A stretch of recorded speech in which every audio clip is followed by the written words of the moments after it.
भारत के संविधान में 50% से आरक्षण ज़्यादा देने की नहीं बात हुई। पहले भी बहुत बार प्रयास हुआ कि 50% से ज़्यादा हो। सर्वोच्च न्यायालय ने माननीय सर्वोच्च न्यायालय ने हमेशा उसे रोकने का काम किया, एक डंडा दिखाने का काम किया कि इससे आप आगे नहीं बढ़ सकते। लेकिन आज जब सवर्ण आरक्षण की बात आई, कुछ एक जाति के लोगों की बात आई,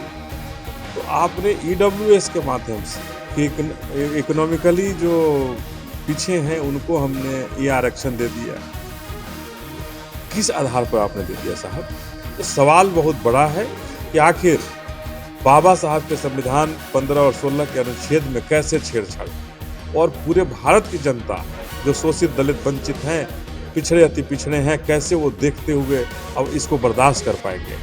तो हम जनतांत्रिक विकास पार्टी के लोग इसके खिलाफ धरने की तैयारी किए हैं, और अगर बिहार में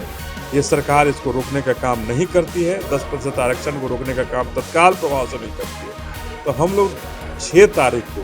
इसके खिलाफ धरना देने का काम करेंगे। पटना के गर्दनी बाग इलाके में बैठ करके जहां धरना देने का काम करेंगे और सरकार को जगाने का कि आप संभलो, शोषित दलित वंचितों की आवाज़ को दबाने का काम बंद करो, और जो बाबा साहब का जो संविधान है उसे बुलंद करने से हमें कोई नहीं रोक सकता।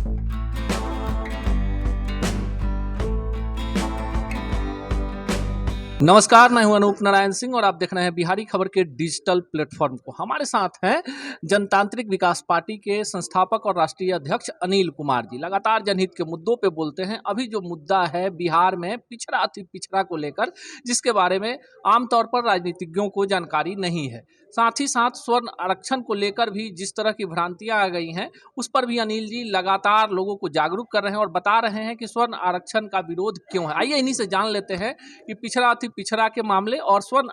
आयोग की जो मांग ये कर रहे हैं कि बिना आयोग के आरक्षण कैसे दे दिया गया है, क्या मुद्दा है और क्या इनकी पार्टी का इस पर कहना है। देखिए, सबसे पहले जब भारत के संविधान में 50% से आरक्षण ज़्यादा देने की नहीं बात हुई, पहले भी बहुत बार प्रयास हुआ कि 50% से ज़्यादा हो। सर्वोच्च न्यायालय ने माननीय सर्वोच्च न्यायालय ने हमेशा उसे रोकने का काम किया, एक डंडा दिखाने का काम किया कि इससे आप आगे नहीं बढ़ सकते। लेकिन आज जब सवर्ण आरक्षण की बात आई, कुछ एक जाति के लोगों की बात आई, तो आपने ईडब्ल्यूएस के माध्यम से कि इकोनॉमिकली जो पीछे हैं उनको हमने ये आरक्षण दे दिया। किस आधार पर आपने दे दिया साहब? कौन सा सर्वेक्षण था, कौन सा आयोग था, कौन सा कमीशन की सिफारिश थी जिसके सिफारिश पर आपने 10% का आरक्षण दे दिया? हम तो स्पष्ट कहना चाहते हैं कि जिनकी जनसंख्या ही 10% है, आप उसमें पिछड़ों को, उनके पिछड़े को 10% आपने दे दिया। अगर ईडब्ल्यूएस नाम रखना था तो इसमें सारे बिहार के सारी जातियों में ईडब्ल्यूएस तो हुआ थे, लेकिन आपने कुछ एक जातियों के लिए,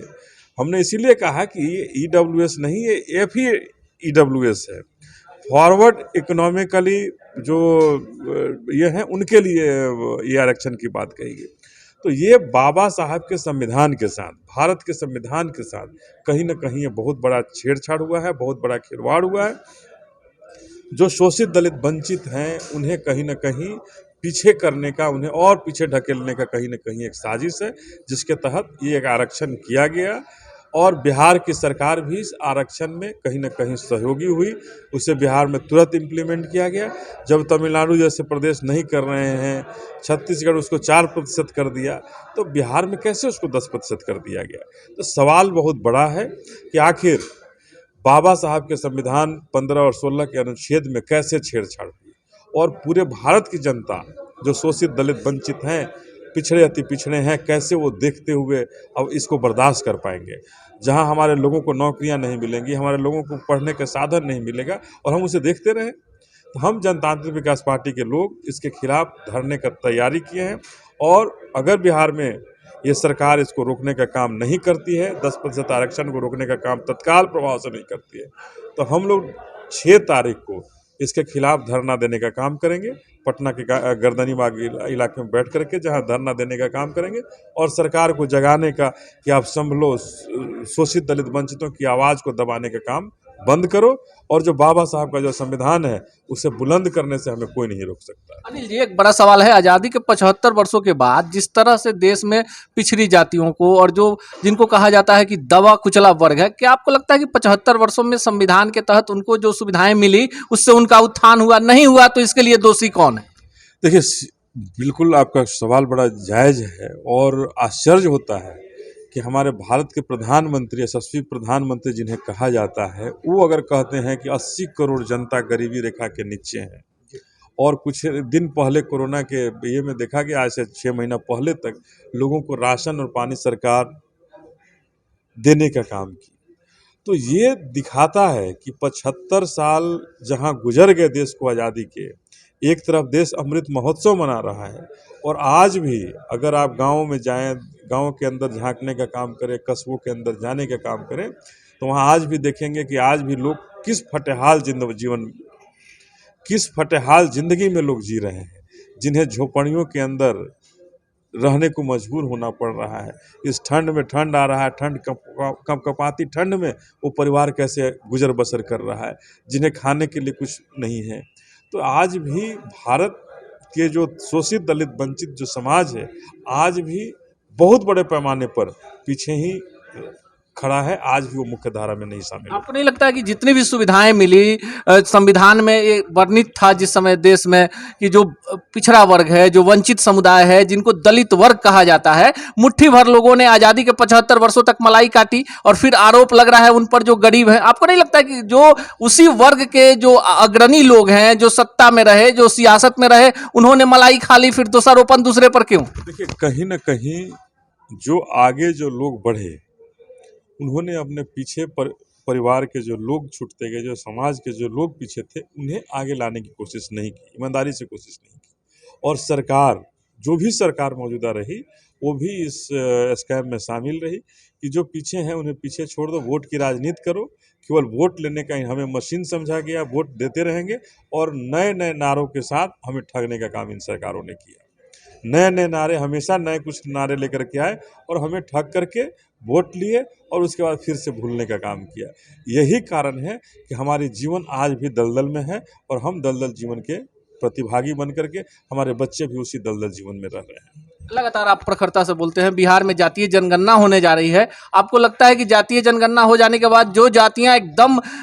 मुख्य धारा से अलग हैं उनका विकास हो जाएगा, उनकी राजनीतिक भागीदारी हो जाएगी, आर्थिक रूप से सशक्त हो जाएंगे, और तमाम सुविधाएं जिसकी डिमांड हो रही है, जिनका जितना जनसंख्या उनकी उतनी हकदारी, क्या आपको लगता है कि राजनीतिज्ञ ईमानदारी से उनको उनका हक दे देंगे? देखिए, अगर जगदेव बाबू का जो नारा था, जो अमर शहीद जगदेव बाबू का जो नारा था कि जिसकी जितनी जनसंख्या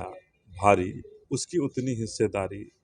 अगर राजनीतिक रूप से हिस्सेदारी मिलेगी, तो निश्चित रूप से हमारा कायाकल्प होगा, हमारे लोगों का कायाकल्प होगा, और निश्चित रूप से बिहार और भारत का भाग्य बदलेगा। लेकिन राजनीतिक रूप से जब हमें दबाया जाता है,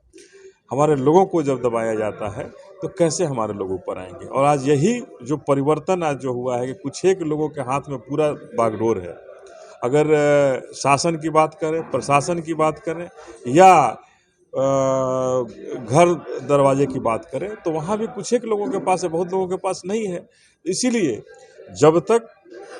सच्ची ईमानदारी से प्रयास अगर नहीं की जाएगी, तो निश्चित रूप से हमारे लोग मुख्य धारा में, आज़ादी के 75 साल गुजर गए, और हो सकता है 750 साल गुजर जाए, हमारे लोग मुख्य धारा में शामिल नहीं हो पाए।